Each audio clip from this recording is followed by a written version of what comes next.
Kerri Symmonds.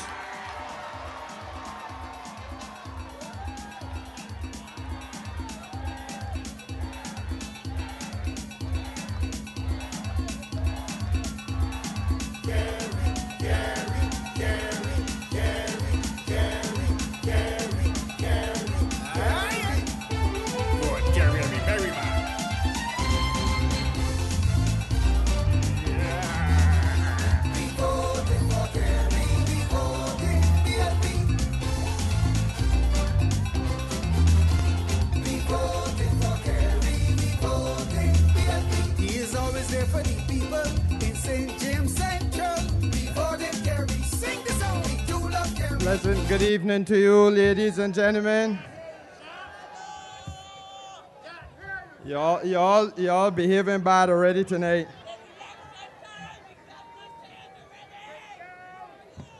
I want to wish you a happy Valentine's Day. I come tonight to give you a very simple message. You are a wonderful people. You live in a wonderful country. You are afflicted by an atrocious government. And for the last 2 weeks, we have been in the middle of an election campaign in which you've had all the possible evidence of the atrocity of this government. And I want to begin tonight on a very personal note with respect to my constituency. And I want to ask from this place, because obviously if you call them in this climate, they choose not to hear you. But I want to ask the police to make it possible to pay a visit to my constituency office tomorrow. Because around 2 or so this afternoon, some people dressed in the blue and yellow shirts showed up there, terrorized a secretary, and made threats to burn down the place. And it is a matter of deep personal regret that having reported it to the Old Town Police Station, to the best of my knowledge, information, and belief, we are now at 10 o'clock and I can't get no police response yet. I do not want you to be in any fear for us in St. James, cause threats or no threats, George Hudson getting beat.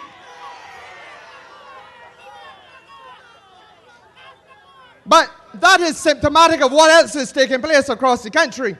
Because most recently, these people who have for 2 weeks only offered you lies, vilification, personal abuse, and scurrility from their platform, descended even further into the gutter and verbally assaulted a constituent of mine, a lady whose only offense is to stand up in defense of 35,000 policyholders at CLICO, and she was rhetorically savaged by Christopher Sinclair. The worst, rhetorically, verbally savaged by curse, stink, stink, stink. In other words, let me not use refined like he cursed, she stink. And I suspect for the first time in the history of Barbados politics, descriptions of a female's private genitalia form part of a political party's platform. That is the level to which they sink. Now, again, a constituent of mine, and her only fault is to say to this government that pledged that 35,000 of you would get back the little bit of money that you put on CLICO and can't touch. Chris Sinclair don't curse Leroy Paris when he signed a check, when he signed to allow money to move to David Thompson's law office.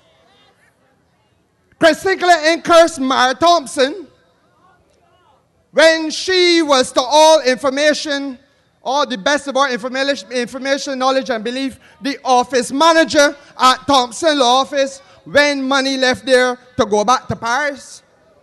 But he comes to curse somebody who simply stands among you, the citizens, to say that you, the citizens, deserve a better break. And that type of approach is then outdone by the Prime Minister himself, who comes to vilify you, the people, to tell you that you have to stop whining, Stop whining and bellyaching, that's correct. That you should not be concerned about cost of living. That the problem with you is that when I want character, you need character. And then the following night, he goes a little further and says that this talk of the Labour Party about putting money in your pocket is nonsense talk. That if when I want money in your pocket, you should consult a drug man. Now, you know, with Frontal Short, when he went that far, he proved exactly how distant he is from the people he has to lead. And he proved how out of touch he is from the people he has to lead. And I said to Frontal Short tonight, it would have been better to keep your mouth shut and let people wonder if you're half of an idiot than to open it and confirm that you are a whole one.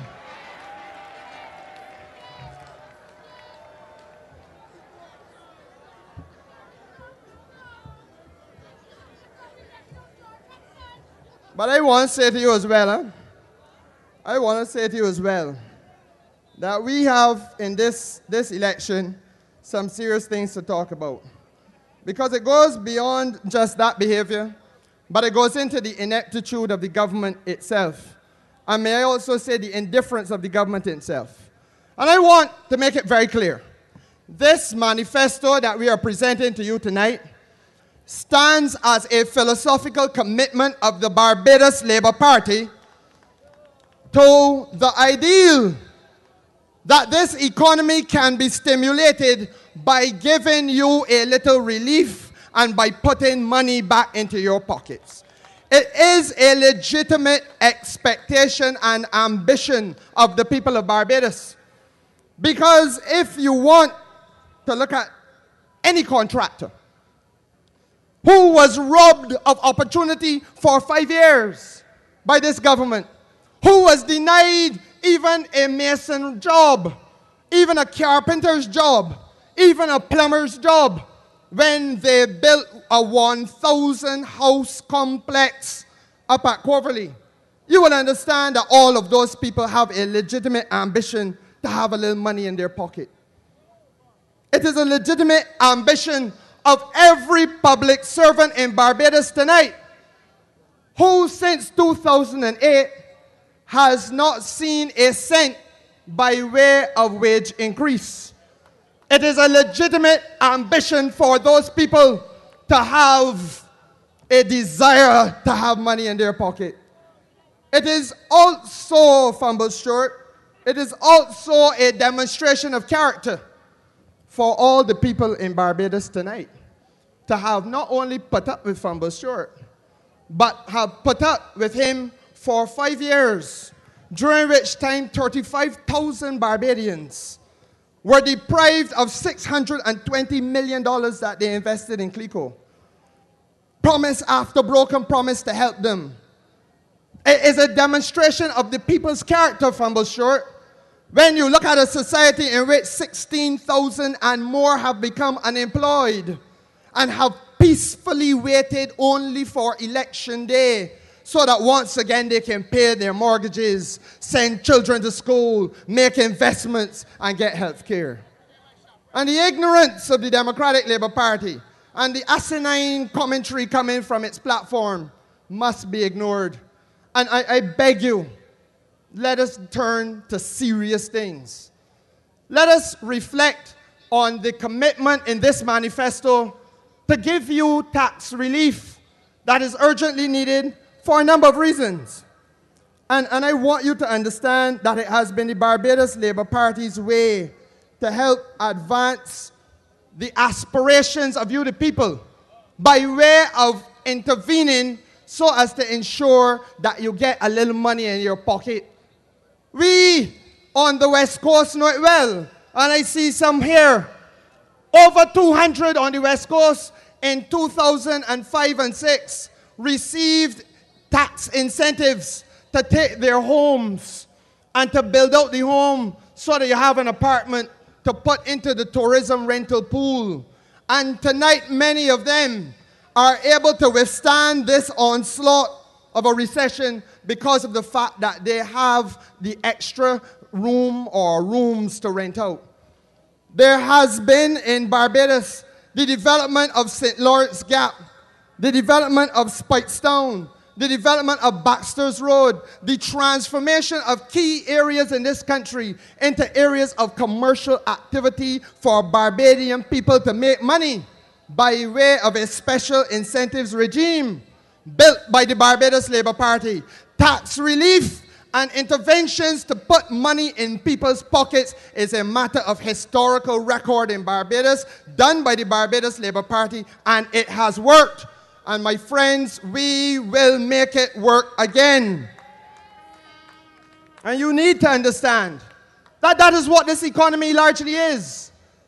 There is 75% of all that our economy is made up of you buying from these people over here, and you and these people over here buying services and goods from those people over there, whether it be the hairdresser, whether it be the supermarket, whether it be going to the gym, whether it be doing any form of activity. Most of that which we do is to buy and sell services and goods from each other. 75% of that which we do. But we have as much as $300 million US currency in excess in our reserves. Money over and above that which we need for safety. We don't intend to be reckless with it, but what we say is this, that money right now only fattens the United States Treasury by way of paying it back to Obama by way of seigniorage. We say to you that we take some of that money and we make sure that we re-stimulate activities here in Barbados, so that people can once again start to spend on things that you will call the quality of life. That you go back to on the West Coast, they know it well. A lot of people leave the middle class areas and they will come down to Paynes Bay and buy a little food on a Friday night. In the West Coast, we know it well. A lot of people will employ a gardener and a maid and somebody to look after the baby. In the West Coast, we know it well, that you have a middle class that spends on encouraging employment for people who otherwise would not be employed. And because this government has only practiced austerity and cuts, that growth, that spending has been stifled. And now people who would otherwise be getting a little work, landscaping or something else, no longer have access to little money. And you can't build, you can't grow by way of cutting. And this manifesto commits itself to growth. And I want you, when it is released, to turn your attention, I see the flashing light, turn your attention, ladies and gentlemen, to the stimulation that we pledge to give you. Do not lose faith with that which the Barbados Labour Party is committing itself to do. Pay no regard to the foolishness uttered only today by Ronald Jones when he seeks to defend Chris Sinclair. We have all of the speeches made by that man, Chris Sinclair, with respect to the one issue they contest this election on, and that is privatization of buses. And Chris Sinclair has made it abundantly clear that he consulted the cabinet and that the cabinet agreed with him that the Democratic Labour Party was going down the road we have outlined to you. And as this campaign unfolds further, we will make sure you see and hear that which Chris Sinclair had to say. Have faith. Keep faith. And I commend you not only to this document, but to the policies contained in it. And I wish to suggest to you that the only thing left for you to do now is wait patiently until Thursday morning, when you 1 more week, when you 7 more days, when you go out in your numbers, and you return a Barbados Labour Party government in every one of the constituencies. You make sure, I say everyone, but I know we ain't gonna get everyone. But the point is, as many as is humanly possible. and make sure that you put a Barbados Labour Party led by Owen Seymour Arthur back into office to turn this ship around and rescue the fortunes of your children and your children's children. Good night. God bless.